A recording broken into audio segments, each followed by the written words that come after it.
credible suspicion లేకపోతే accuse నుంచి recover అయిన ఇన్ఫర్మేషన్ రికవర్డ్ ఎవిడెన్స్ ఆ ఆధారంగానే 41A నోటీస్ సస్పెక్ట్కైనా లేకపోతే ఇంకో అక్యూజ్కైనా ఇవ్వచ్చు. అయితే ఇక్కడ ఆ నోటీసులలో ఎటువంటి ఇన్ఫర్మేషన్ లేదు. అండ్ శ్రీ బిఎల్ సంతోష్ జీ గారిని ఎందుకు పిలుస్తున్నారు, ఏ బేసిస్ మీద పిలుస్తున్నారు, ఆ specifics of the suspicion or specifics of the credible information or evidence recovered from the accused ante accused already FIR lo unna muguru accused nunchi ఏమన్నా ఇంక్రిమినేటింగ్ ఎవిడెన్స్ ఏం రికవర్ అయింది, అది ఏ డిస్క్రిప్షన్ లేకపోతే దాని గురించి ఎటువంటి సంభాషణ లేకుండా ఈ 41A notice just formally issue అయింది. అయితే ఇది సిఆర్పిసి రిక్వైర్మెంట్స్కి భంగం కలిగిస్తుంది. And CRPC requirements of 41A are specific. ఇది supreme court and Karnataka high courts and other courts కూడా పేర్కొనడం జరిగింది. అందుకోసము 41A ప్రైమా ఫేషా అంటే ఫస్ట్ ఇన్స్టెన్స్లోనే ఈ 41A నోటీస్ సిఆర్పిసి 41Aకి ప్రీరెక్విజిట్స్ తోని లేదు, వర్తించదు. కాబట్టి ప్రైమా ఫేషా స్టే చేసింది. ఆనరబుల్ హైకోర్టు క్రిమినల్ పిటిషన్లో 41A నోటీస్ని శ్రీ బిఎల్ సంతోష్ జీ రేపు 26వ తారీఖు లేకపోతే 28వ తారీఖు రమ్మని అన్న 41A నోటీస్ని ఇప్పుడు స్టే చేసింది. 5th డిసెంబర్ వరకు ఈ స్టే వర్తిస్తుంది.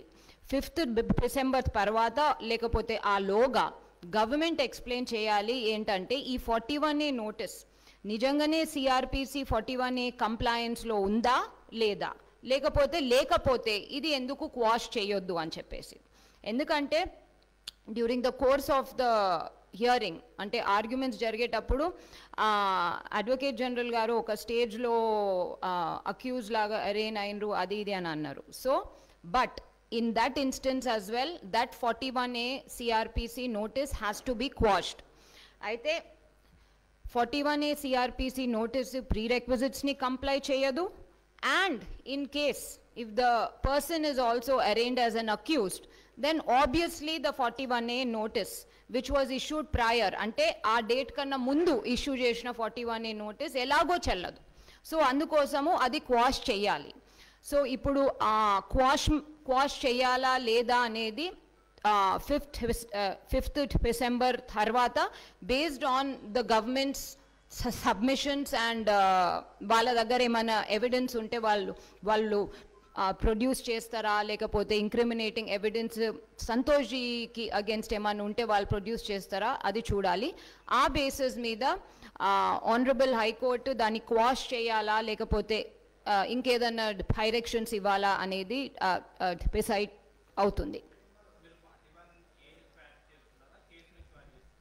41A ఎందుకంటే ఇప్పటి వరకు సంతోష్ జీ అక్యూజ్ లాగా ఇంక్లూడ్ అయినట్టు పేర్కొన్నట్టు మాకు ఎటువంటి ఇన్ఫర్మేషన్ లేదు. ఉట్టి ఒక కేసు అంటే ఆర్గ్యుమెంట్స్ అప్పుడే మేము తనను కూడా అక్యూజ్ లాగా చేర్చుతున్నాము అనే ఒక మాట అన్నారు, కానీ దానికి సంబంధించిన ఏ ఇన్ఫర్మేషన్ లేదు.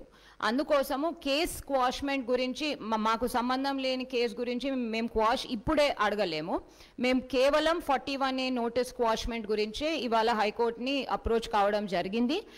ఆ క్రమంలోనే 41A నోటీస్ మీద because it doesn't comply with the requirements, credible information, reasonable proof, reasonable suspicion and recovery independently of evidence against the noticee. In this case, Shri B.L. Santosh ji, the 41A CRPC notice dated 23rd has been stayed for now. Hi friends, మా today tomorrow YouTube channel చూస్తున్నందుకు చాలా thanks. మరిన్ని latest videos కోసం వెంటనే subscribe చేయండి. అలాగే ఈ bell ని కూడా రింగ్ చేసేయండి.